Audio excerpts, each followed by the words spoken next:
Star Wars fans. Hey, you know, there's just 19 days until Christmas 2021, and Santa's been busy. We were doing some virtual visits yesterday. We'll be doing them throughout the week this week and leading right up to Christmas. And if you would like to have a virtual visit with Santa, as some of our followers here have already done, you can use the information in the crawler below to register for that and have me visit your family as Santa. So it is a lot of fun. You get a whole Santa experience. There's a lot to it. So look forward to that. And we've got some other things kind of developing here within the channel that will be coming out in the upcoming months. So if you would join or just subscribe. Subscribing is very important. And here the subscriptions on my channel have been dropping for 4 weeks, and we were up to almost 2,000. We were going to go over 2,000. Now we're under 1,950. So if you guys could share this out, let other people know what we're doing here, and we have a lot of fun talking Star Wars and building a good community here. And we've got other things coming to the channel, so want to encourage that. And if you guys hear just a little bit of an empty room sound, it's because I'm in an empty room. We just moved into the basement. I've got this new studio built. It's fantastic. Yeah, and there's more to come there as we get more furniture moved in and things. It should be it dampened some of that empty room sound. So thank you, Meg. I appreciate your support. And look, I've got a special thing to share with everybody. Our friend Mark Hamilton, who is here, he does some work for us, and he built this the other day, and I've got to share it. So you guys will love this. Look, Santa and Meg, me and pull by blurgs in the sleigh. How awesome is that? It's just so much fun. And if you pay attention, Meg's none too happy about having that yellow lightsaber. It's great. It's great. So today, we're going to get back into our discussion on George Lucas's sequels. And I've got our friend Jason Ward from MakingStarWars.net here. Hey, Jason. Hey, how's it going? It's going really, really well, thanks. And thank you again for being here to continue this discussion. It was a lot of fun last week, and I think we've got a lot of things to get into with it today. So picking up where we left off. But before we do that, there are some other things to talk about. And this first one, I kind of got the idea for this specific angle on this from Meg's video this morning. But this article came out from the Direct today, and Meg covered it in her video. And it talks about Luke Skywalker going about around the universe, trying to find around the galaxy, trying to find different Jedi artifacts and temples and so forth. And one of the first places he goes is back to Lothal, and he sees the Lothal temple location, but it won't rise. So he doesn't know how to unlock it, right? Right. Hey, Mike Porter, thank you for the super chat, my friend. Thank you for that. So he goes to Lothal, and then he goes to Ilum, and realizes there's nothing there, and he visits different places, and then there's some speculation about maybe Luke finding a portal to the world between worlds, but that's not really where I want to go with the discussion. The discussion that kind of sprang to mind, and I don't know why I just didn't connect the dots before. Sometimes they're right in front of you and you can't see them, is that we are set up in the Mando-Verse to have Luke Skywalker. We've already seen him. Ahsoka Tano, we've already seen her. And Ezra Bridger together at the same time in live action in the Mando-Verse era, which has huge implications. I think, like, holy smokes.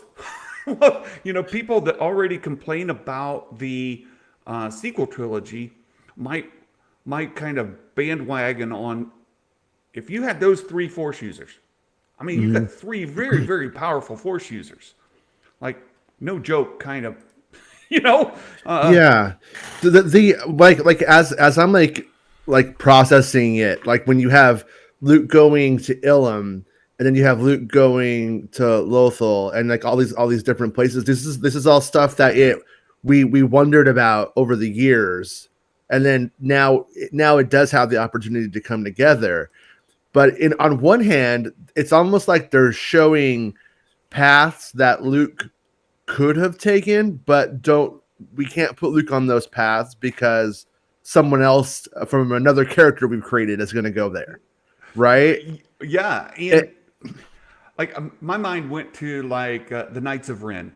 The Knights of Ren are tromping about at this time. They're doing their thing. Just pretty much like a gang, right? Yeah, Like space pirates. Yeah. They're out there beating people up and taking their lunch money, Yeah. So the Knights of Ren are out doing their thing. Well, they would be absolutely zero match for for those three, right? Luke, Ahsoka, and Ezra, if they were to meet up with them at the same time. Like they'd be gone. The end of the Knights of Ren. I mean, I mean, just with Luke alone. I mean, just Right. Luke by himself, and on a small little side baby note, the original idea of the Sith were that these kyber crystals amplified the Force and gave you the power. So if you had the kyber crystal, then you had the Force.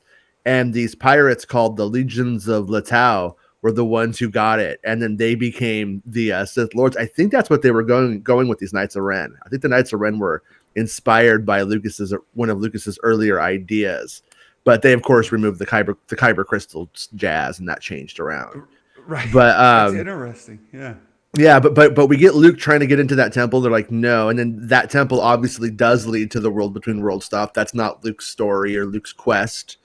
And yeah, so it's like, does that mean, or does that imply a future for those characters in some way together, or is that shutting it down? Because I could see it going both ways on that. Luke going to that thing and it going, no, this isn't for you, Right. might mean none of that's for him. Like none of that world between world stuff, none of the Ahsoka Tano, Ezra Bridger world might be for Luke. Luke's stuff might be over here with Grogu, and Ahsoka eschewed him. He said, no, I'm not his master. He's not for me.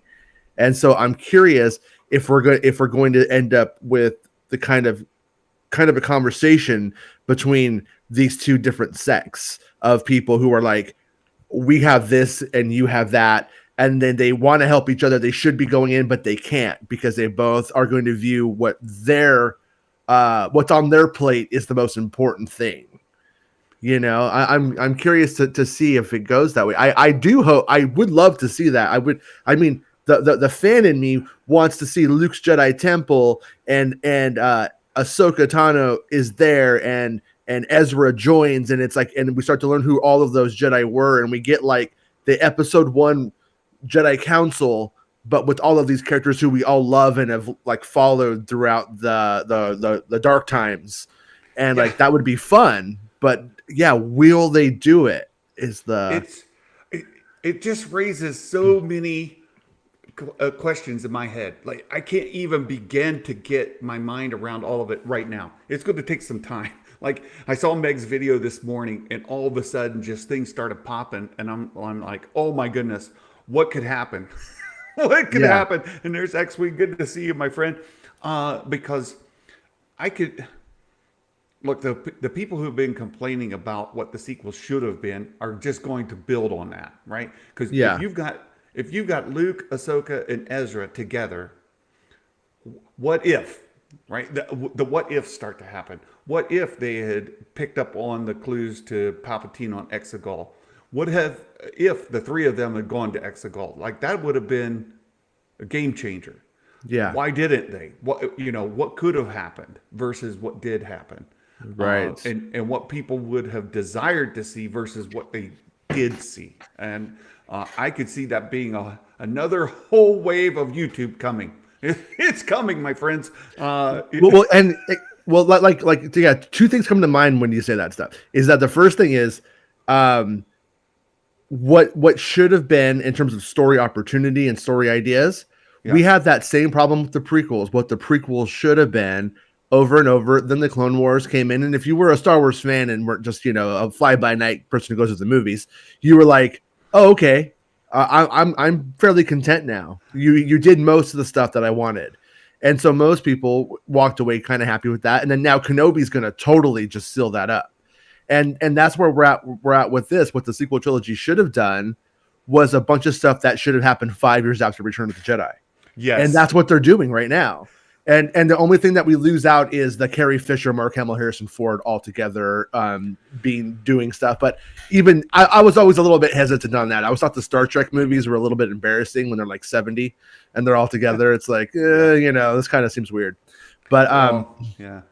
And we'll talk about that in a moment because we're going to talk about George Lucas's plans for a sequel trilogy. yeah, We did talk about it last week. We'll build on it this week. And what I always wanted was the sequel trilogy. I didn't ever want the prequel trilogy, but we got the prequel trilogy from George instead. And yeah. if I had my way, I would have preferred George to have done a sequel trilogy in place of the prequel trilogy. Like, And knowing what you know now, yeah. knowing Red Tails, Phantom Menace, Attack of the Clones, Revenge of the Sith, George Lucas, would you have wanted that George Lucas to make 7, 8, 9, or would you No, want? no. Would you rather have had Abrams making 7, 8? Yeah, Oh my goodness, no! I would have liked George Lucas to have been president of Lucasfilm and had Kasdan and those folks involved in making the sequels. Yeah. And yeah, yeah, I wouldn't want prequel age George Lucas to be making the sequel movies because I could see what he would have done. right. Oh my goodness, yeah, that could have been a nightmare. But this just raises possibilities with the Mando-Verse and a lot of theories people have with alternate timelines going on. Is there a multiverse in Star Wars right now? Does that exist in the sequel era? I And hope might not. I I hope really not hope as not. well. I It's good for comic books and stuff like that, but not for because then just nothing really matters. Well, not only that, but I think that that is 100% true. Like nothing Yeah. matters, and then you're able to create. You are able to create different flavors of the same thing to meet different audiences. So if you like the Bizarro World Superman versus the the Earth Superman, you've got Yeah. that right. So if you like Earth 3 Superman better than Earth 2 Superman versus Earth 57 Superman, Nerds need to get more punk rock, okay? If it matters to you, that's all that matters. You don't need the man to tell you what's canon in your heart.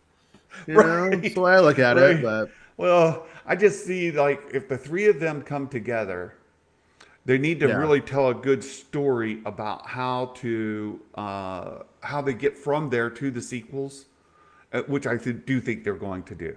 I think, and Meg's talked about this a lot. Josh Lucas at Den of Nerds has talked about it. A lot of people have said that it is going to work its way that way. yeah. Uh, Well, let It's me ask you just this. Imagine this, okay? You're looking at there's like a inside of a chamber, and you see Ahsoka Tano's face, and then you see Ezra Bridger, and then you see little Grogu, but he's a little bit older now, a little bit more mature, and then a fiery, burning fire cross. And it's just Kylo Ren killing them all. Is that going to be a huge bummer? That's the only thing. It's like I almost feel like we want it to work, and that we want the Avengers team up of the heroes, but I don't think we want it to work that well, because I think if it works out too well, yeah, it could be a mess. It could be a Ben mess. Solo just Well, and I think like Josh Lucas is on point, and a lot of other folks have said there's got to be more to the story about Luke going to Octo than what we know. And I do believe that between now and or the story between where they are now in the Mando-Verse and the sequels, that they're going to build that up so that we get more of why he's on Octo, not just that hut scene with Kylo. There's more to the story than that. There's more of Luke's story arc that takes him there than that one event. Yeah, I think, well, I mean, me personally, I'm fine with that one event kind of being the straw that broke the camel's back, so to speak. Yeah. But I think if you go through, if we go through and we have a story that we can't even fathom what it could be right now, because they haven't come up with it, of Luke and the journey to make the temple, and you go through all of this stuff, and then you have it just literally destroyed by him making that mistake with his nephew, then you I think you do end up with a powerful reason. But that's all obviously in the hands of the storyteller and the execution of that. But I want that story to be, I don't want it to be as simple as, oh, then I went to the planet and I started finding all the kids from the galaxy, and now we got a new Jedi Order. Like, that is extraordinarily lazy. I hope it's much more interesting than that. Well, we do see in this comic where he's going, place to place, searching out the history, the places, the locations of Jedi temples and Jedi artifacts, and he is still doing that alone at the comic book run.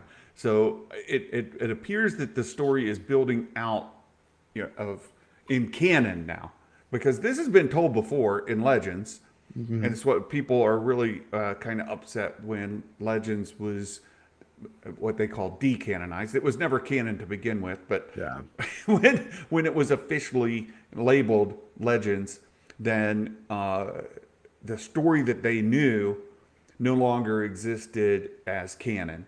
In their own minds, and they were like, "Wait, you just took something away from me." And I've always argued, no, they never took anything away. You just had a different understanding of what the content was. It was never intended to be canon. It was never recognized as canon. And this whole mess that Lucasfilm created about tiers of canon meant there's canon and then a whole bunch of stuff that's not canon. That's what it really meant. Like, if you said, well, it was tier 3 canon. Well, tier 3 canon could any time be superseded by tier 2 or tier 1, so to speak, right? Like G canon. G canon. Right. And G canon was stepped all over it with the prequels, stepped all over it with the Clone Wars. It was continually a mess. Yeah, and George says, I don't read that stuff. That's not for me. Go ask go ask somebody else. That's not my world. That's not my Star Wars, right? Like, he is aware that it was going on, but Leland Chi was doing all that, right? And Leland was trying to sell, market, get people to buy the stuff, right? So that's where all that came about. So yeah, this is what, and I saw Mark bringing up the Mara Jade deal. But if Luke does have a family of some sort, whether it's Post Malone. That's great. If Luke Skywalker has a family of sorts, whether it's a wife and kids or what he considers his, family, as far as who he is really committed to, and those people are taken away in some form, killed, whatever the case might be, that could be more of that weight on the camel's back. Right. Eventually the straw breaks. Right. Well, sorry, go on. No, sorry. The straw itself isn't enough to break Luke Skywalker's back. Yeah. And that's all we have at this point is the straw. But getting all that other weight, and whether that's Mara Jade or some other type of character that fits that role, that could help. Well, I mean, imagine you're Luke Skywalker. This foxy redheaded lady shows up. She's like, "Hey, let's make space babies. Let's do this. Let's settle down and have a farm and use the Force." And then you're like, "No, I can't do it. I gotta go make a Jedi temple for Grogu. He's my baby friend. And then so you're like, okay, so that's they want to do it. They have the Batman Catwoman thing, but he's like, I can't do it. It's not the Jedi way. We don't get married. We don't have we don't really have connections like that. You know, like I have this bigger thing on my plate, and then he goes through, and then he doesn't do it, and then he goes and he throws it all away. He messes it up. Then it's going to make him feel even more resentment, and it's going to make that Octu stuff even more powerful. One of the best things I think that I could think of that was written on the page was in the Last Jedi novel when it opens up with Luke. I can't remember if he's married to Cammy or somebody else, but he's on Tatooine and he's a moisture farmer, and then he's kind of like seeing the other life he could have lived. Yeah, you think of like Obi-Wan and Satine, for example, right? Yeah. So that's perfect. What we have in Star Wars that kind of fits that bill, right? Obi-Wan and Satine had that, what you just described. Yeah, right? Exactly. And so let's say that Luke has his Satine, right? Yeah, and at one point Obi-Wan is watching Wormy, which is what they call Luke then, and not with Kate Blanchett. That's gotta suck. You gotta be second guessing your life at that point, you know. And right. and that's what'd I do? You're alone in the desert pretending to be a crate dragon, or or you could have been married to Kate Blanchett with happy little babies everywhere. Yeah, with a bunch of little Mandalorians and rocket packs flying around, and you didn't do it. What have I done? Especially after what happened at the end of the Clone Wars when Anakin kills everybody, and then Anakin, you were my brother, he's dead. And you're like, you know, he presumes he's dead, or he's become Vader or whatever. You're like, all that I sacrificed to not have this happen. Now I'm in the middle of the desert. My life sucks. Sometimes life has the high ground. That's what he'd have to say to himself. But yeah. So I mean, there's a ton of story baggage that you can just hang on to Luke Skywalker to make the Octu stuff more powerful for you if it doesn't work for you. I personally though I am the kind of person where like Anakin, he ends up in that thing where, oh, would you do this to save your baby and your wife? Yeah, I think I would. It's terrible, but I think I would do it. Like those like one reason answers, they work well for me, but I know some people need a lot to believe things. That's really good. And Green Bear giving me a hard time about shilling for the sequels, and I do love the sequels, but that doesn't mean I don't. Just because I love them, and I don't necessarily need this story to make the movies work better for me. I want stories that will help those movies work better for people who do not like them. Yeah. So, and I'm just for better Star Wars, for good Star Wars. And because I enjoy the sequels doesn't mean that I don't have some compassion or don't acknowledge that there are people who have valid criticisms of the movies that make them not work for them. Right, the movies, I have some criticisms, as I do all of them, but they work for me. So I would love to see additional content added that allows for more people to enjoy the movies. So that's that's great. And I love this comment, Mark. Was Salacious Crumb Jabba's hamster? There's so many ways not his parrot. That. Yeah, not his parrot, his hamster. His hamster. That was great. So there's another a bit of news making its way around, and it's with that Galactic Starcruiser. We talked about it a bit last week, and then over the weekend they took down the YouTube promotion for it. Sorry, it's funny. It is funny, but I see a lot of criticism about the Galactic Starcruiser based on its price. That too.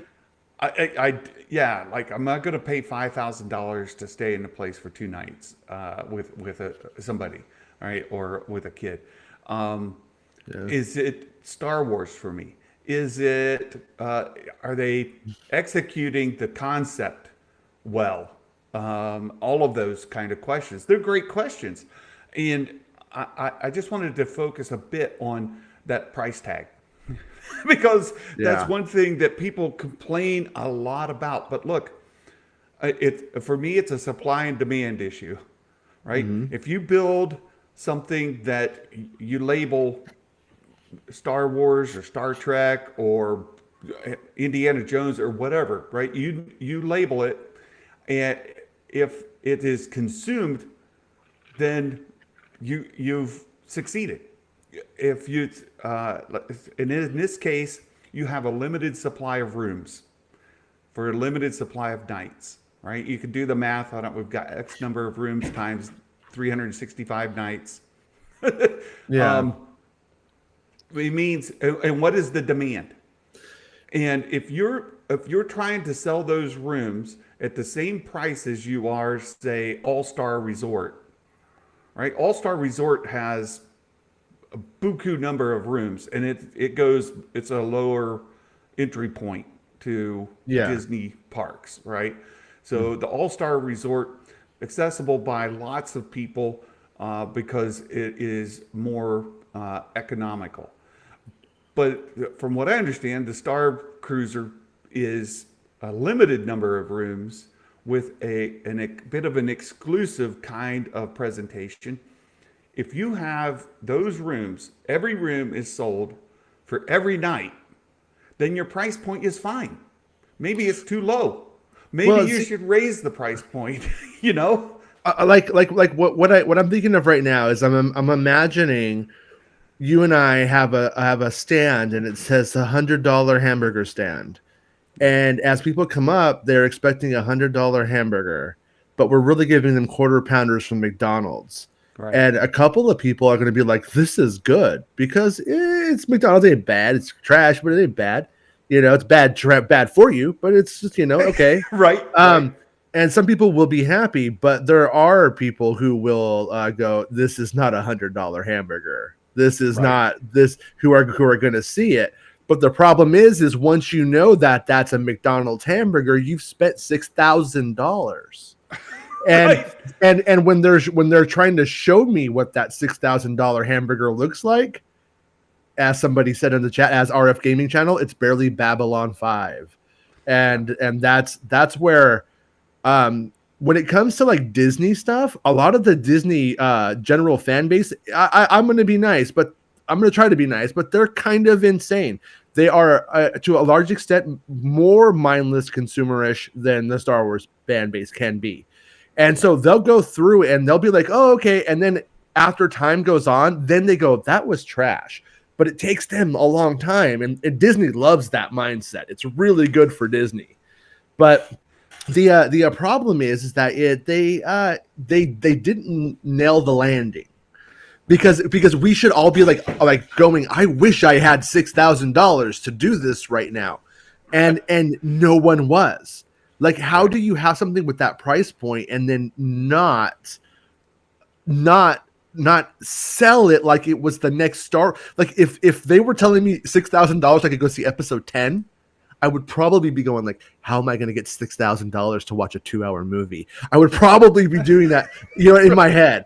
You know what I Right. mean? But they just they really went the I think they went the Disney path on it. And the question I think is does Star Wars have a future with one foot in the Disney kind of sphere and the Star Wars, because those things aren't the same. They've been No, they're trying to not. make it the same for years, and they kind of just aren't the same thing. Like Right. a guy like me is never going to tear up when Cinderella's singing a song on a boat in the middle of a light show. I just don't care and never ever will. But there's that other audience who's into that, and it's such a they are walking a fine line and trying to make it work. I don't believe in them though on that one. Yeah. This, just so you all know, this is the torture Meg does to me. I know that she's looking for this, right? I know. I know the whole time I'm live streaming, she's waiting. She's fingers on the keyboard, just waiting. Right? He's doing it. Come on, Santa, give it to me. There you go. I just did. So there you go. And I'm just waiting, like, what am I going to say? And so I'm constantly trying to filter myself and worry. I know I just said it. I just said it. You're welcome, Meg. This is why you have to be in the chat when the show's going on, so you can see the stuff he won't put on the screen. Yeah. So you're right. I was thinking about this over the weekend as well. Many of you know my youngest daughter is in college right now, and she is in the resort and attraction management space. That's what she's going to school for, resort and attraction management. And so she's taking these classes. Of course, you kind of get tangentially kind of connected with it. Yeah. And I start thinking about, these are resort people that planned this hotel. These are people that are like, we need to build a premier resort attraction that we can charge $5,000 for. Okay, so that is conflicted with the people who are necessarily Star Wars fans, because those people are not necessarily Star Wars fans. They may be, but they're not necessarily. And they're coming at it from a resort planning, like, how are we going to make money getting people to buy these rooms? Okay, let's theme it. We've got this space. We're going to theme it Star Wars. Okay, how do we theme this $5,000 experience for Star Wars? And then they come up with the concept around it, and they start to build it out. And they built something that is a premium experience for people who want to come to Disney World. And I said that way very specifically, right? Mm-hmm. It's a premium experience for people who want to come to Disney World. It's not necessarily a premium experience for Star Wars fans. Yeah. Right? Different. Yeah, exactly. No, totally. Different. It's totally, that's, and therein lies the friction. Right. That is exactly it. And there are enough people who want to go to Disney World for a premium experience who will pay the money gladly.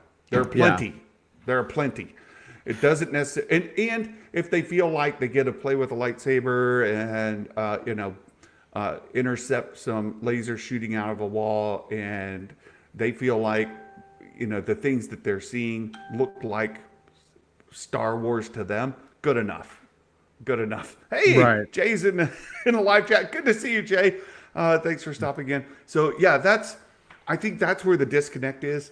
We've got resort planning who are trying to do a premium experience for Disney World visitors versus a premium experience for Star Wars fans. When I saw it, when I saw the first like trailer for it, I set aside all of my feelings about the cost, and I watched it and I was like, whoa, this seems so off. And then I called my kids in and I was like, guys, watch the video. Let me know what you think. And during the middle of the video, my son looks over at me and he has like a scowl, like something was wrong to him.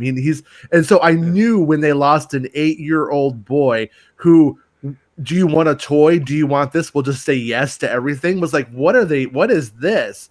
And my daughter, who's 6, was like, yeah, I want to go, because she just wants to go to everything.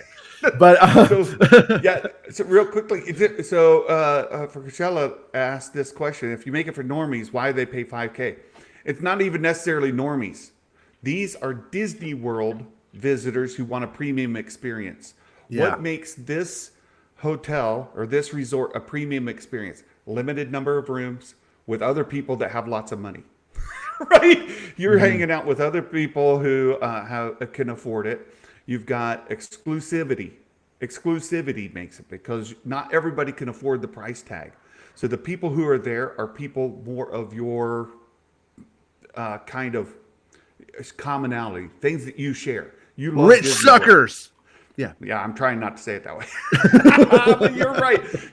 So they're going there because there's a limited number of rooms. They get to go to a bar that only a limited number of people have access to. Yeah. They get access to parks that only a limited number of people have access to. They get experience that only a limited number of people have access to. They could have put any label on it. They happened to put Star Wars label on it, right? And then they kind of themed it to some degree to Star Wars.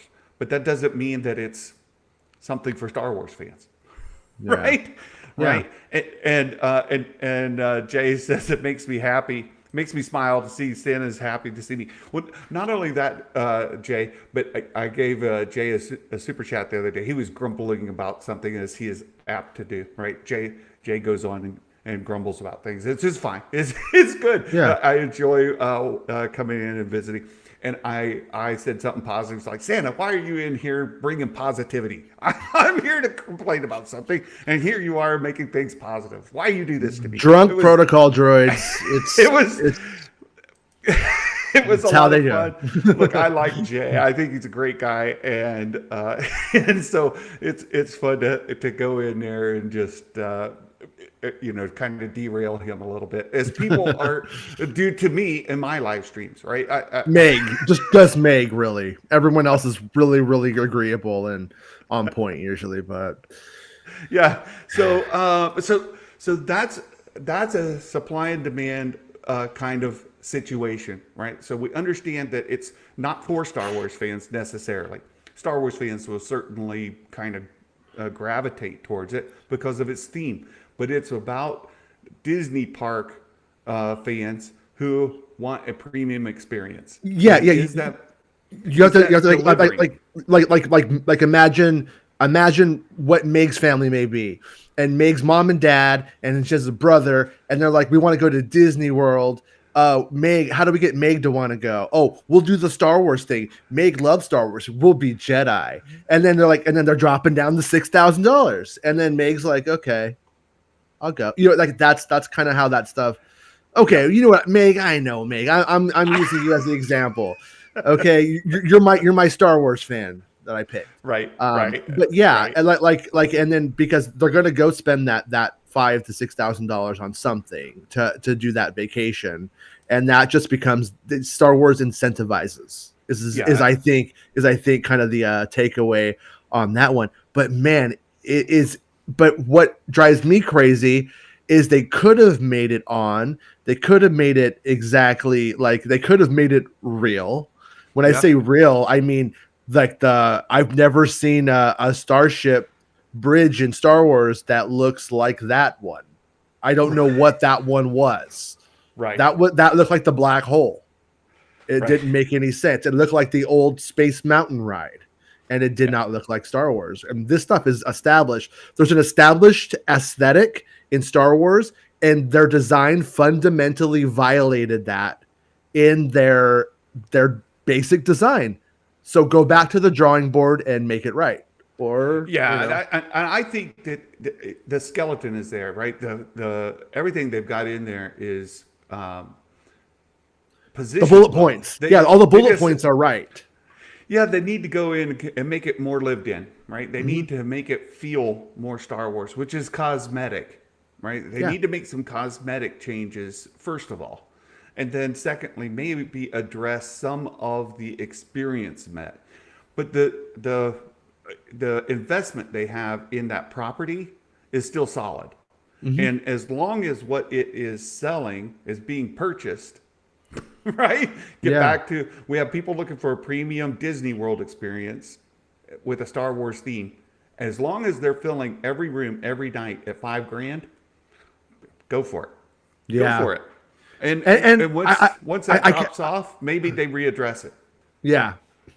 Well, and the one thing that I can't get out of my head is that there are little things that I knew were supposed to be in Galaxy's Edge, and that were like removed under old man Chapek, and to see that stuff moved from the actual park for everyone into the hotel experience.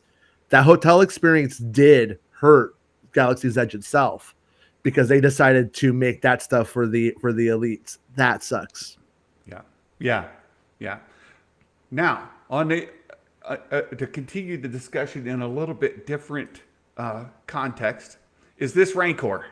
Right? Yeah. So here we got. Is this just a show called Stuff I Can't Afford? No, I'm just kidding. Right. So Hasbro come up with this HasLab project, and every year they've been, well, this is 2 years in a row they've done a Star Wars one. Last year it was the vintage collection scale uh, Razor Crest. This year it's the Black Series scale Rancor. And conceptually that's fine. But it's on so similar to that Star Cruiser hotel, right? Yeah. Here in this case, this is people intending to kind of tap into a fan base different from the Star Cruiser hotel, where we talked about people going to Disney World for a premium experience. Hasbro is trying to reach Star Wars fans with a premium product. And they missed. They missed. And I think in both cases they sort of missed, but in this case it's a miss. And so they've got 13 hours left to get to 9,000, right? They're running out of time. I just 11 and a half hours, less than 11 and a half, to get another $3,000, right? Like we're almost to 6. We need 3,000 plus backers in 12 hours. I don't think they're going to make it. Yeah. I just don't think they're going to make it because they misread Star Wars fans and understanding what Star Wars fans want. And I just want to kind of go through some of these pictures because there's some points in here that are really, I think, pertinent because let me see if I can get this to, here we go. We'll just, like, this looks good. You've got the Rancor, you've got him in sand, you got some skeleton bones around. I want it. I want that. Right? It looks great. Again, this looks like a great setting. What they just included was Malakili, the Rancor keeper. I can just look in the mirror if I want that. I don't want that. Right. But look, Star Wars fans who are after this premium kind of look, right? They want to recreate this scene. They want this guy, right? They want this guy. Yeah. Jay, I don't want that. But look, if you are a collector who's trying to recreate the Rancor pit scene stuff, you do want this guy. He's important to that. Well, and I want his friend too. His friend who consoles him. Right. I want it to go all the way. But yeah. But the other part. So again, this is a good scene from the movie, right? Like this guy's not going to have a good day. Right. He's not going to have a good day. And that's from the movie. That's great. Here again, this is what collectors want to do. They want to get the figures. They want really good looking figures that can recreate the look of the scene that they can photograph. They can make these kind of things. So again, the Luke Skywalker looks great. Fantastic. Yeah. We get to recreate scenes from the movie. He looks like a little guy who would say, "Greetings, exalted one," and you're like, "What are you talking about? Don't put on airs. You're from Tatooine." This guy does not interact with this guy. Like this is not. He laughs. He goes, "Hee hee hee hee."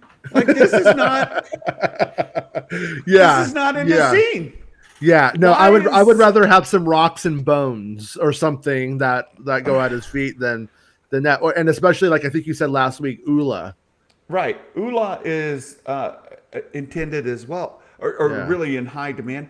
But here's the thing about Ula: she's somewhat similar to our good friend here. She interacts in Jabba's palace more than in the Rancor pit. Yeah, right. We don't even see the Rancor pick her up and eat her or anything like that.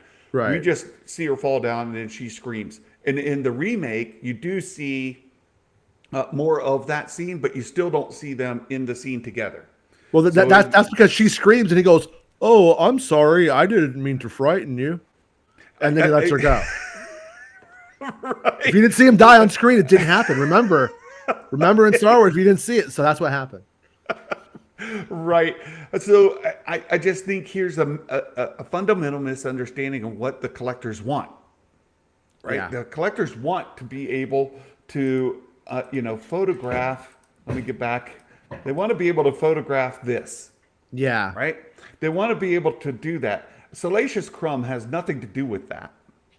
No. And I just want to make another point is that, okay, this Rancor, So you get the bones, right? You get the bones, you get the backdrop, but you don't get a gate to crush down on his head.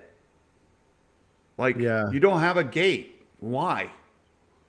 It's a fundamental misunderstanding of what people want to do with these, right? You've got Hmm. collectors who want this stuff, but they don't understand what those collectors want it for necessarily. Not because it's really cool, I can leave it in the box, which they do, by the way. Or it's Yeah. really cool, I want to set it up on the shelf, which they do. They want to be able to recreate scenes, and the bones, the background, the Luke, all of that is great. Salacious Crumb makes no sense. I don't get a gate I can crush down on his head. Makes no sense, right? Yeah. Yeah. Yeah. Yeah, yeah. If you're going to do a premium experience, then it needs to be a premium experience. That's what it comes And, down to. And leaving a lot on the table is a problem. well, Jay, I get the Ula thing, and people really want Ula, but her presence in the movie comes from Jabba's palace, not from the Rancor pit. I mean, she ends up in the Rancor pit, just the same as the Gamorrean guard. But you see in the movie, the Rancor scoop up the Gamorrean guard and eat him, right? You see that in the movie. You don't see, all you see is Ula fall down. In the original, like what I saw in the theater, what maybe you saw in the theater, all you saw is her fall into the pit, the end, right? That was the end of Ula. Yeah. In the remakes, you did see her down there and then scream, right? Yeah, they actually filmed that in like 96, 95, 96 for the special edition. They actually got her back and reshot that very scene. But it wasn't in the original. Nor do No. you see the Rancor hovering or getting ready to eat her.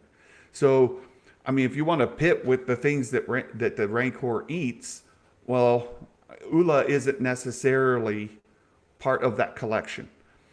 I'll defend Hasbro a bit on that. I'll defend them a bit on not creating Ula because she isn't truly part of the Rancor pit. The Rancor True. pit, it's she's not part of that core. Give them a gate that crushes down on his head.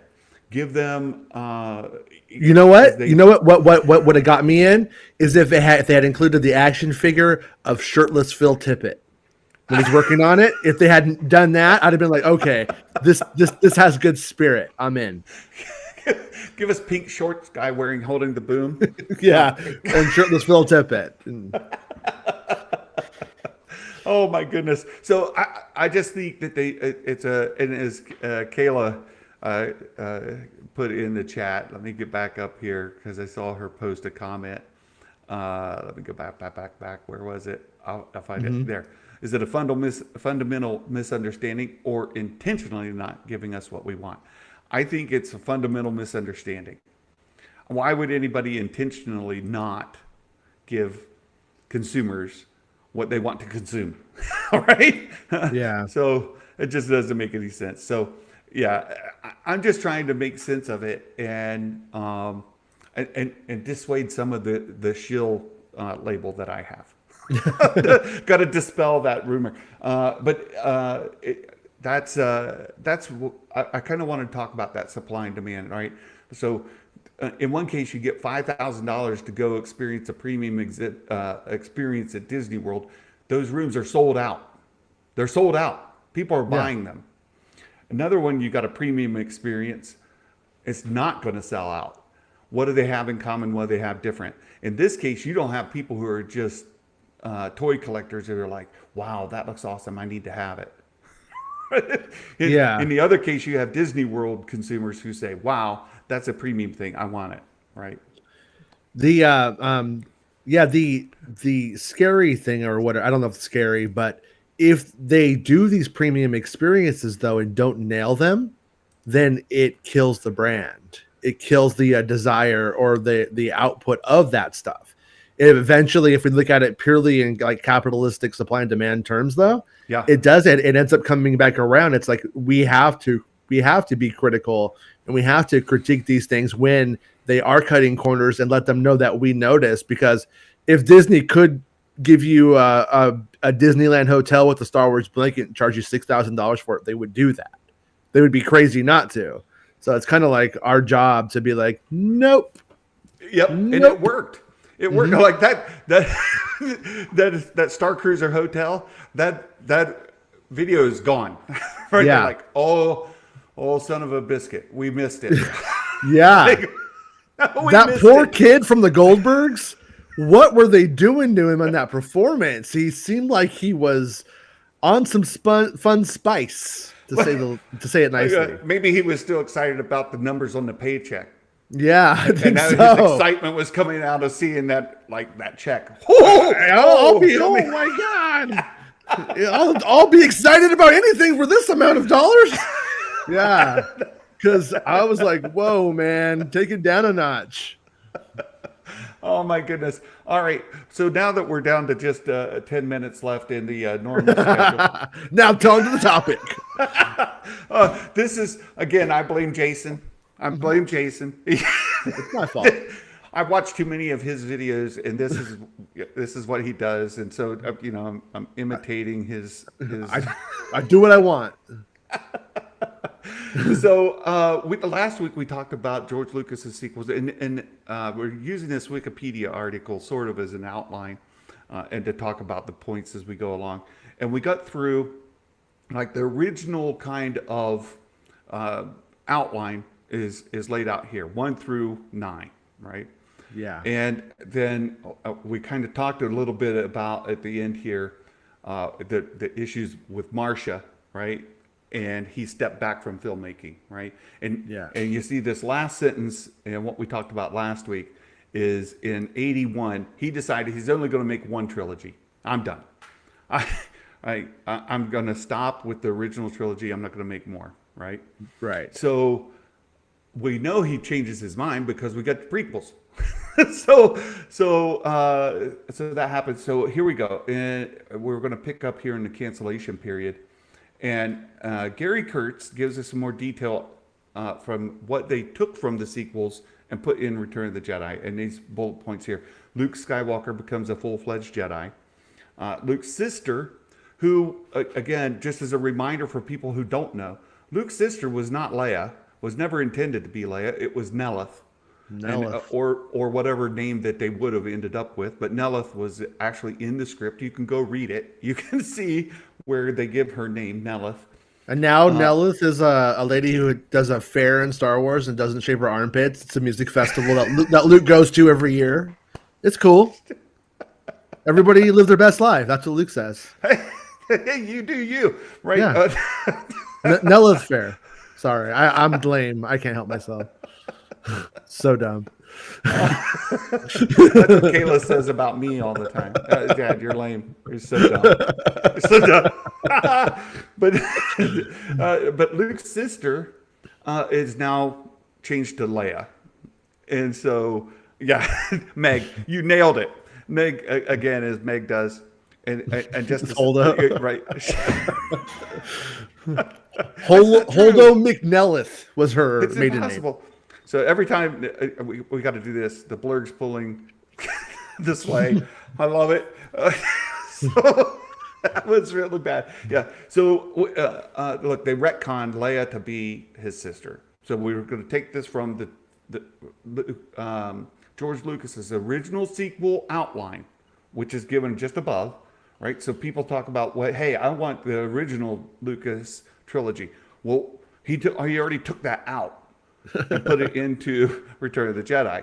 So, and then the last is the Emperor, who was supposed to appear in the last movie. He actually appears in Return of the Jedi. So he took the important things to him, pulled them back, and put them into Return of the Jedi. Yeah, because one of the earlier ideas for Palpatine was that he became the Emperor and kind of went away and just stayed out of galactic affairs and let the Moffs and the politicians destroy everything and become terrible. And he was all about it.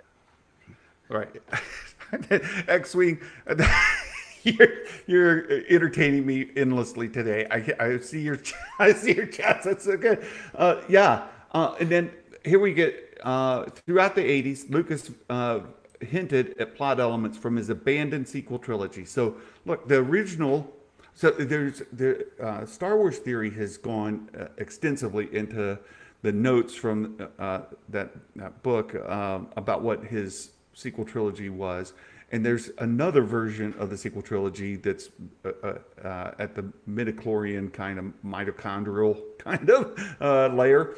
But his original, George Lucas's original sequel trilogy outline was abandoned. And Yeah. he pulled those back. He comes up with other outlines later, and we'll get into those eventually. I don't know when, but anyway, go ahead. No, and when it comes to that concept of the mitochondrial level thing that Lucas talked about with James Cameron, I think I have a feeling that was like a very small thematic thing. I think we keep making more out of that than it really was. I think it would be like saying the Phantom Menace was about midi-chlorians. I have a feeling Lucas was just gonna double down on the midi-chlorian concept in a deeper way because to number one went out on that, and also there was this little thing that nerds love to talk about Earth, and it's that we used to think that the only creatures on Earth were sort of like mammals and fish, and then now we've learned that there's more mitochondria stuff in the ocean, plankton and little things that you can't see if you by weight there's more than humanity. There's more than all of us there. There's more of that here than that. And I think that's where Lucas was going to go with it. I think he liked the idea of it, but I am, some people think it was like, remember that movie Inner Space where he goes into a little spaceship, gets shrunk down and goes into human. People think it means that. I'm not on board for that. I don't think that's what he meant. Well, and we'll eventually get there. And there's one interview or article where he talks about the wills of the Force, or these midichlorians would feed off of the movement of the Force from dark to light, light to dark, and that they were constantly causing imbalance so that they could feed off of that movement as it went back and forth. Think of it as a current, right? Like water current, right? It flows in and ebbs in and out, and that they were feeding off of the motion. So a still lake that has no current, they would essentially starve, right? But in a environment where there's this flow back and forth, from good, light to dark, dark to light, light to dark, dark to light, they could feed. And that Luke figured out that that's what they were doing, that they were manipulating events to make it keep flipping back and forth, and that it was never going to stop. This cycle would never stop as long as they were left to do what they were doing. And so he was going to try to attack the wills. I think it was the wills that were feeding off the and they were going to go. They were going to go. He was going to go attack the wills and try to take them out permanently, and that was going to be which the sequel. Interestingly is what Tom DeLonge says UFOs are doing. I'm not joking. Look up Tom DeLonge and the UFO stuff. That's what he says they're doing. Wild. So maybe he was helping Lucas script out his sequels. No, I don't know. So then they talk a little bit here about the Disney sequel trilogy did take some ideas as well. That Episode 7 would begin 20 to 40 years after Return of the Jedi. And then, and that was from interviews with Lucas in 1980 and 82. R2-D2 and C-3PO would be the only characters in all 9 films. And Lucas said that in 80, 81, and 83. Hamill as Skywalker, Ford as Solo, Fisher as Leia would appear in their 60s or 70s. Now, that was an interesting comment as well. So I read the interview where he says this, and then as he got closer to his 60s, he realized what a bad idea that was. Like, oh, it's actually not that compelling to have 60-year-olds. Like, Yeah, I went to a screening of Return of the Jedi with Mark Hamill a few years before the sequel trilogy, like as it was about to get going. And he was talking, he's like, I'm getting up there and I don't want a lightsaber fight. If they want me to lightsaber fight, Luke's gonna be a Jedi it's gonna be a wizard if I'm gonna do it. I'm gonna use magic. I'm not doing that lightsaber fighting in my 60s. That was what he said. Right, right. And I think the version of Luke Skywalker that people wanted, myself included, after Return of the Jedi, I Yeah. wanted, you know, Grandmaster, whatever, Jedi Master Luke Skywalker going out and whooping people up with his laser sword. Oh, I thought Right? you were going to say playing chess. I thought you meant a grandmaster chess player. Interesting take. Interesting take. He's going to play Grandmaster I Jedi. wanted him Okay. out there beating up all the bad guys. But even Lucas was talking about bringing them back in their 60s or 70s. The people in Yeah. the 60s and 70s are not going out and conquering the galaxy with a laser sword. That's not Right. how that works. Usually not. Usually not. You wouldn't think. And there's some more comments that if character were to return again and be on another plane of existence, not the same character. That's not what people wanted. Yeah. That's not what people wanted. Not the same character, and that's what they Lucas feel like they got. he did that. He did that in the Willow sequel books. He turned Willow into Thorn. Get it? Willow to Thorn, and it was so different, and it was not good. I fundamentally hated it. Right.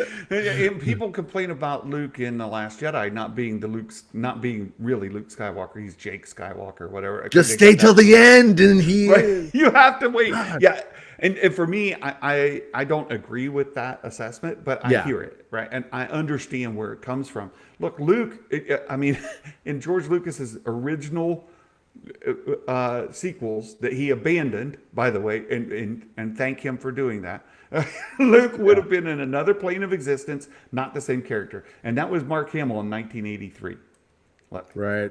so this is back in the original sequel trilogy kind of outline, and that got abandoned. And we know this about Lucas as well. Like as he goes through the creative process, things change. He retcons himself, and sometimes he cares about it, sometimes he doesn't. He's like, "Oh, deal with it. It doesn't match. Yeah. I don't care." Right? So things that were dropped, rebuilding the Republic, or Luke having a romantic female partner, which brings up the other thing. Lucas did not like Mara Jade. He did not like the concept of Mara Jade or him being married.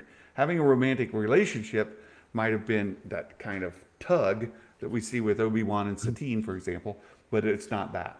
There was an interview. I think it was. What was it? Was it Preview or Purview? I can't remember. We brought it up last week. It was cited. It was in that magazine. They asked him. Do Han and Leia get married? And he's like, "Well, I'm getting ready to write the prequel scripts right now." He's like, "And I haven't decided if getting married in Star Wars means the same thing as it does on Earth. I don't know if they get married in Star Wars." He's all, "But I think they don't." Right. It's just, I think a lot of people are not, they want the Legends version of Luke that was told in many of the novels.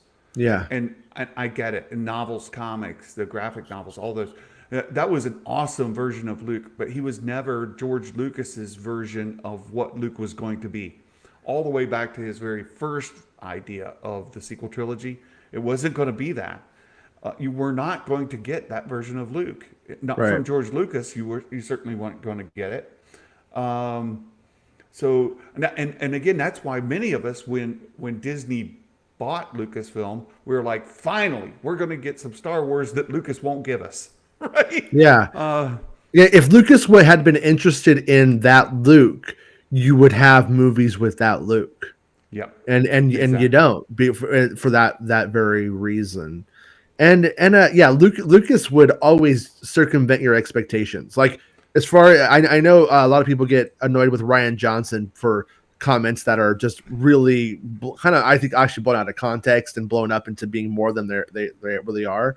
But George Lucas would have done the same kind of thing Rian Johnson did He would have. across the board. It might maybe differently, but the same kind of thing. Exactly. And Daryl, yeah, this is the version of Luke, I think, Daryl, that a lot of people wanted, myself included, back in the 80s, early 90s. Luke going out to, kicking and taking names, lightsabers, explosions. Like the Death Star explodes behind him, and he walks away and doesn't even look back at it. There you go. Yeah. It just ruffles his clothes. Yeah, it's like, yeah. yeah. Yeah. So, yeah, people want Michael Bay, Luke Skywalker. There you go. So, Timothy Zahn. Look, I love Timothy Zahn. I love Thrawn. I love the new novels that he's written. Timothy Zahn is what people hold him on a pedestal, and rightfully so when it comes to his novels. Zahn was interviewed, and he said the original idea, as I understood it, and Lucas changes his mind off and on. There you go. I think everybody knows this part, right?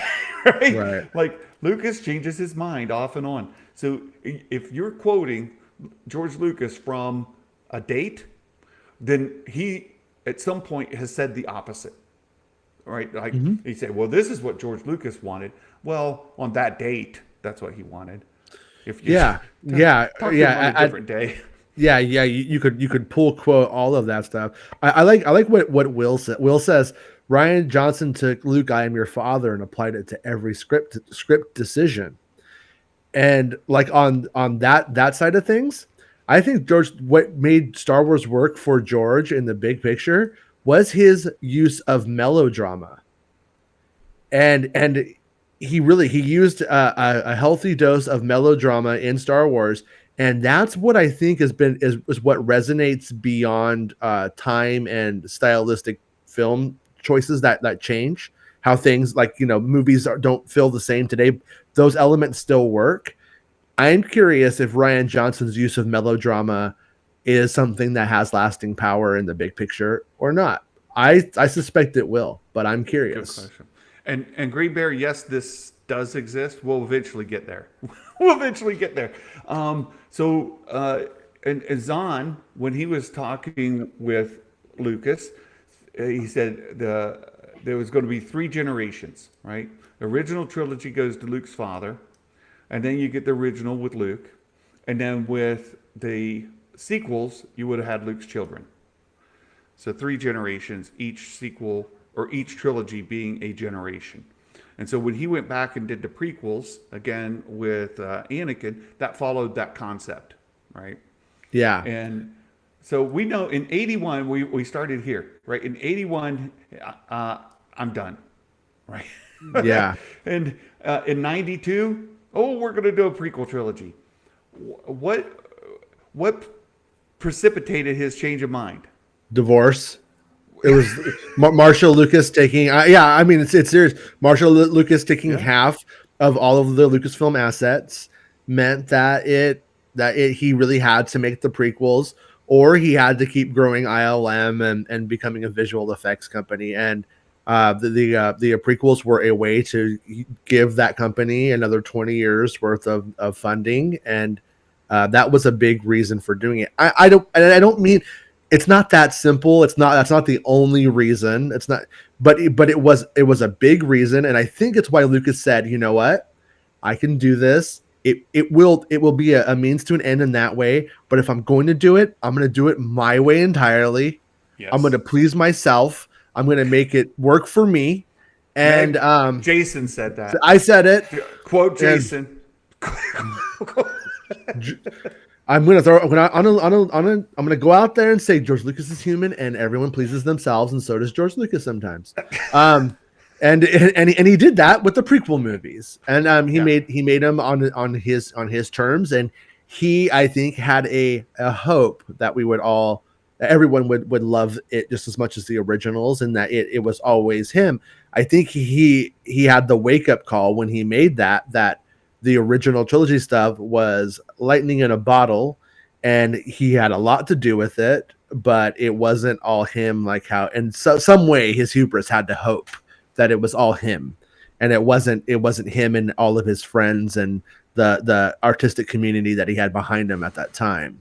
Yeah, and it You kind of goes know, back to what a lot of people associate with him is like he was going to be his own man, right? The original yeah, trilogy, even like where he was getting his own financing, he didn't do it through a studio. He was his own man.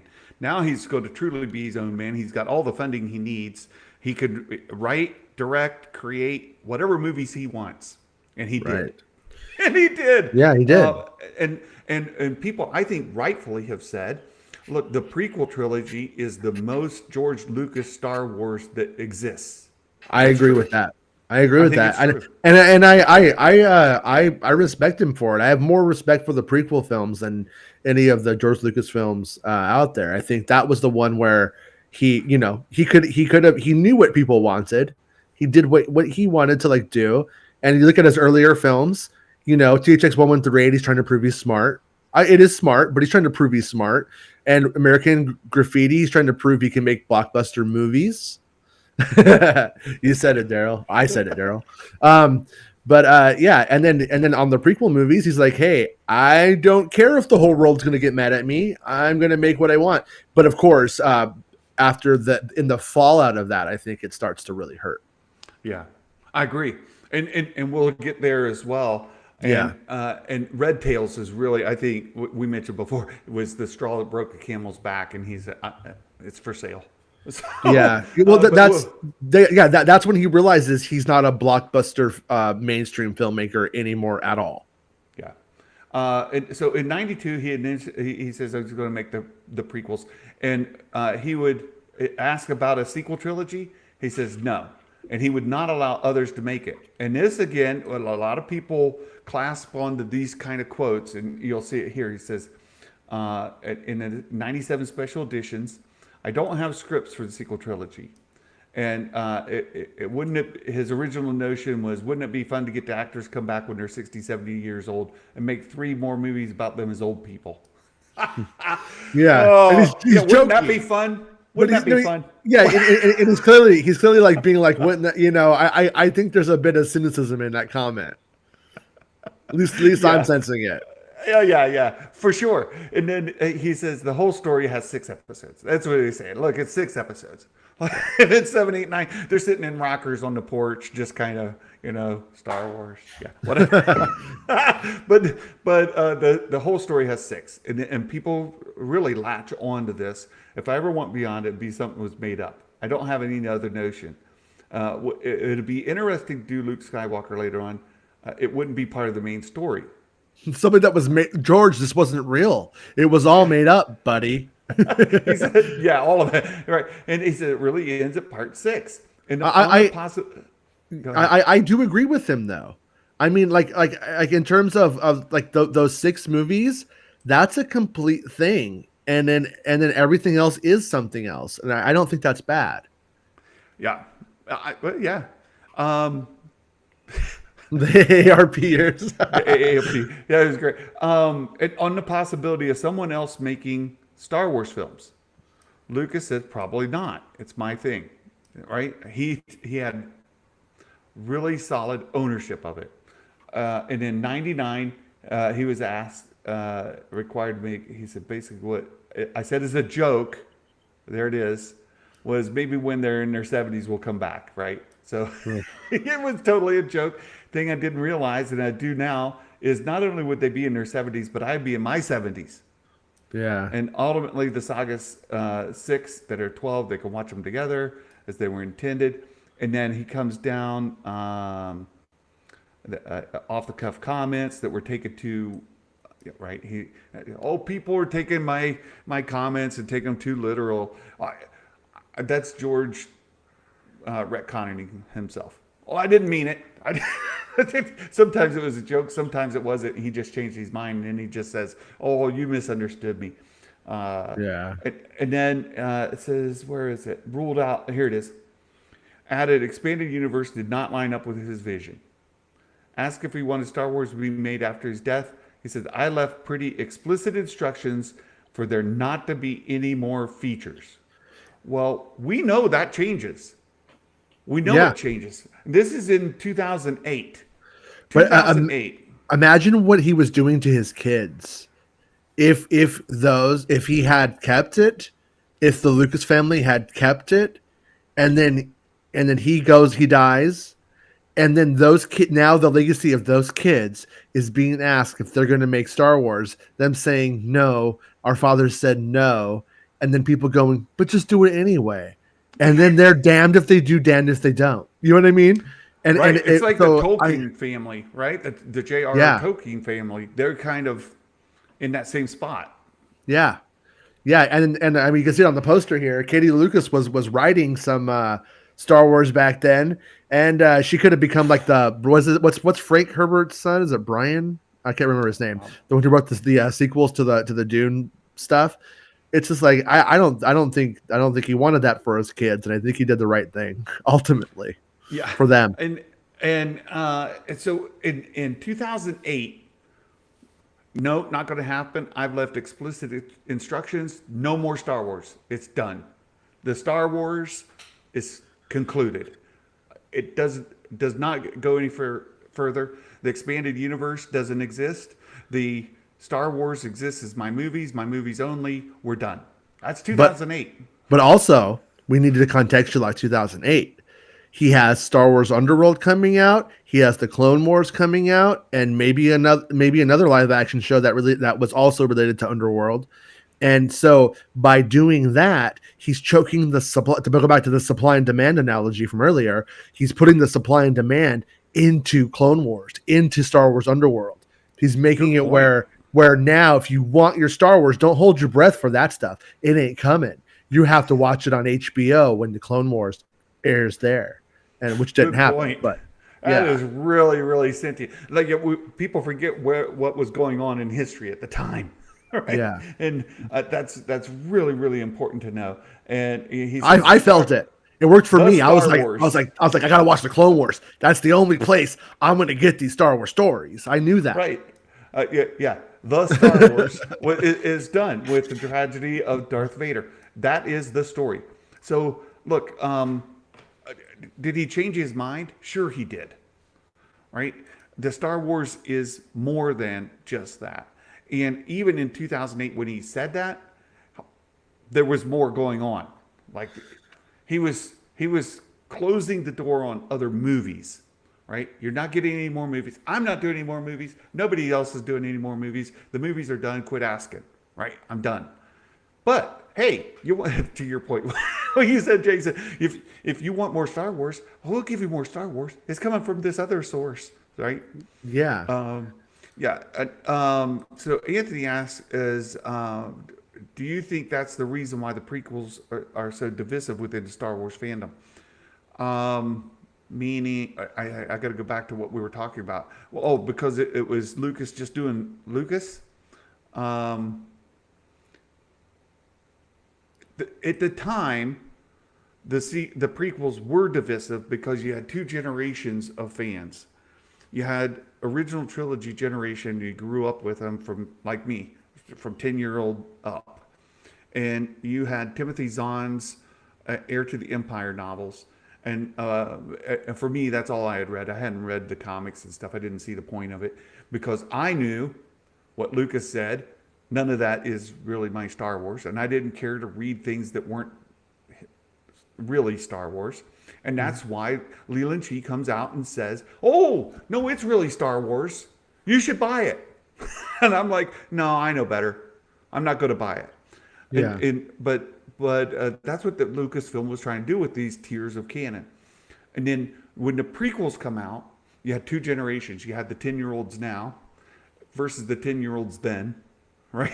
And the 10-year-olds then had evolved into, they aged into adults, and were looking for a continuation of Star Wars that they loved, grew up with, and all of that. That's what I wanted anyway.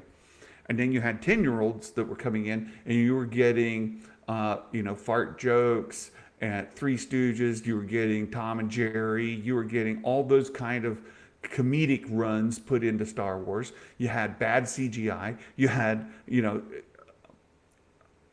continuity issues with the original trilogy. You had all kinds of things that didn't line up to your expectations.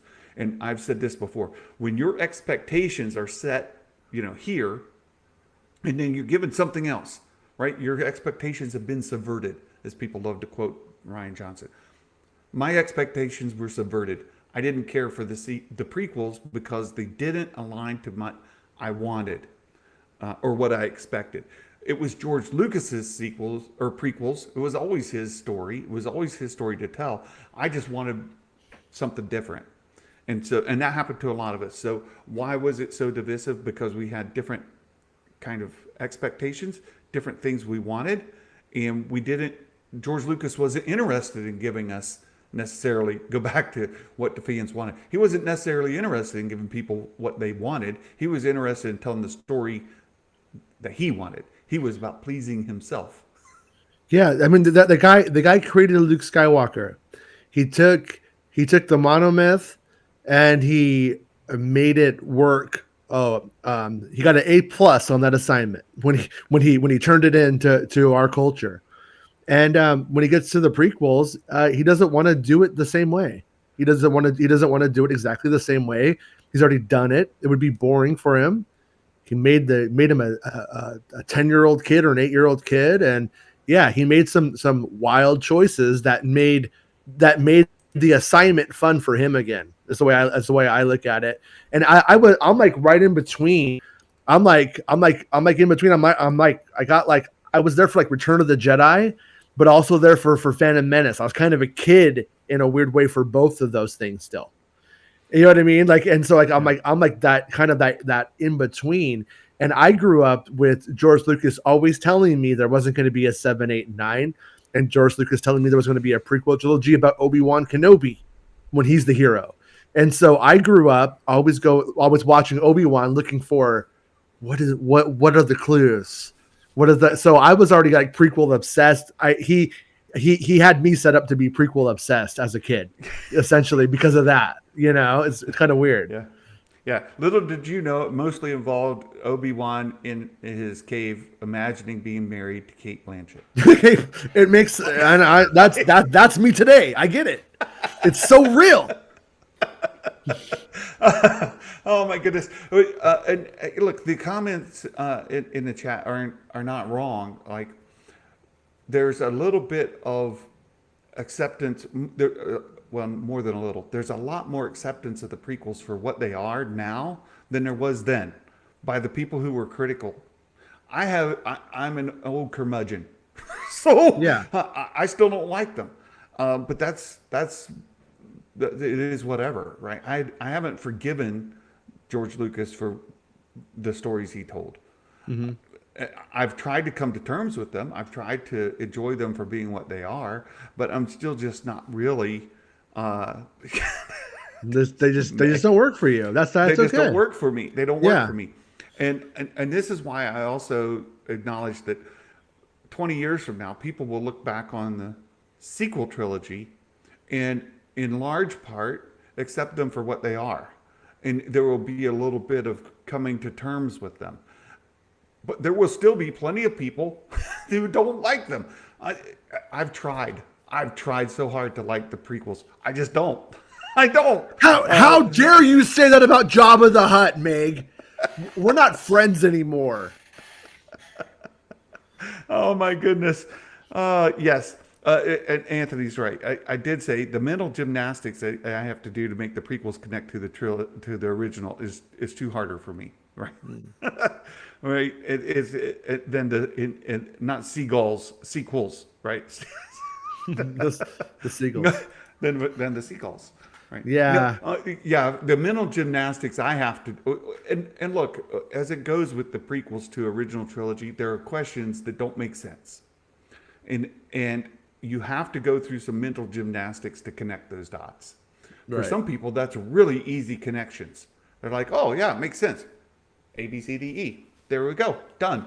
And I'm like, oh wait, B doesn't make sense. C makes less sense. D is terrible. And E, I hate. Right? So for me, it's harder for me to get there. For the sequels, for me, to do the A, B, C, D, E, easy. A, B, C, D, E, look at that. And I love the prequels are my favorite trilogy. But what I will say, what's crazy about them, they are both the smartest and the dumbest at the same time.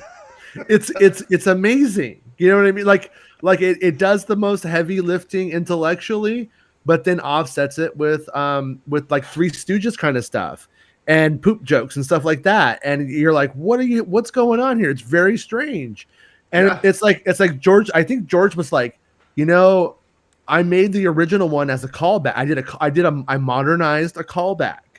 And we see that happening today. Like when you see when they're putting Action Jackson, you know, in Mandalorian, that is the same like gap between what Lucas was calling back to and Dave Filoni's like childhood, like that stuff. Star Wars still does it, and sometimes it does it and it's fantastic. Sometimes it does it and it leaves people scratching their heads. You never know what's going to connect. Yeah, and see, young Yoda here, there are only 6 films. Look, Lucas said that in 2008. There's 6 films. We're done. Right? I think he still says that privately. Well, people say that about him, right? Yeah. People say that he's, but I think people are reading into certain things, not necessarily. I promise. I have it on good authority. Yeah, I wish told me. I wish. Yeah, no. I wish that wasn't the case. But yeah, it's a. I think for Lucas, it's a lot like seeing your ex with their new person. You're like, oh, how have you been? Oh, so that's what you decided to do after me. Oh, okay. You know what I think that's how that's kind of how it goes. Very well could be, and I think it's fair enough for people who want to say that it ended at 6 films. For me, I love the sequels, and as long as you don't tell me that the sequels are not Star Wars, then we can get along. Yeah. If you say the sequels are not the continuation of the story for me, hey, we're friends. If you tell me the sequels don't exist, then we're going to have a little bit of a conversation. Well, what's important is that like if they don't exist for you, like that's cool. But like I wouldn't show up into like somebody's Twitter conversation about how much I love the Ewoks, the Ewok cartoon, and start telling them about how it's bad Star Wars and it doesn't exist and it's not real. Like that's where it's just important that everybody just be cool about letting people enjoy what they like. I love X-Wing's comment here, right? The person your ex is with is filthy rich, gorgeous. Would you know the sequels? Oh, they made a lot of money. They're gorgeous, but they're morally bankrupt. that was a really good comment. So look, we're going. I think next week we'll pick up. Let me bring this back. So we ended here 2008. Next week we'll pick back up in 2011 because now we're starting to get some creative juices going on the sequels again. So we'll pick up from there. Just sounds good. Let folks know where we're headed. And if you look at the little scroll bar on the right, yeah, we're not halfway yet. This is Jason Ward, my friends, right there. Hey, Jason Ward. This is. You gotta take baby steps if you want to hit it all. Baby steps. Right. So, Jason, this afternoon, you and your sketchy friend doing a show? We are in about a half hour. Me and I think Max and we're gonna hang out and talk about some like Star Wars. Meg, you have to come on the show, Meg. Max wants to hang out with you. One of these days when you're free, come on today if you want. But one of these days, Max will be with us on Mondays, so come and hang out with us. Excellent, everyone. Excellent. Yes, I encourage you to do so. The link to Making Star Wars YouTube channel is in the description. You guys probably already have it anyway. My subs are on a downward trajectory. Yours are probably on an upward trajectory.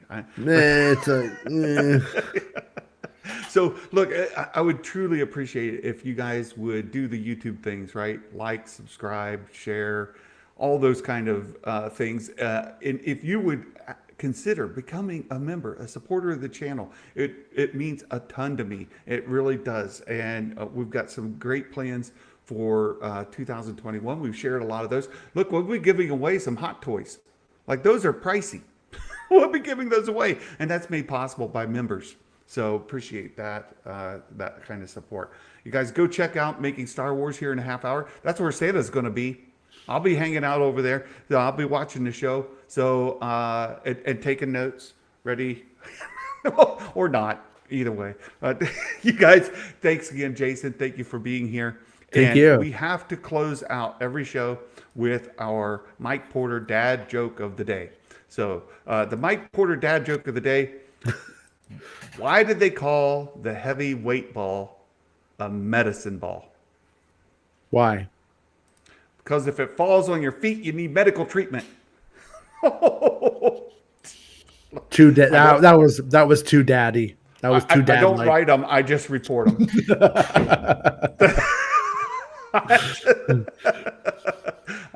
I don't write them. I just report them. Mike Porter's Twitter account is in the description here. Go there and complain. File your complaints. Mike Porter on Twitter. He loves it. So thank you, Mike. I appreciate your support as well. Such a great person in our community. And until tomorrow, we hope to be back and visiting again. I hope you all have a wonderful day. And until we see again, Merry Christmas, and may the Force be with you always. Bye-bye.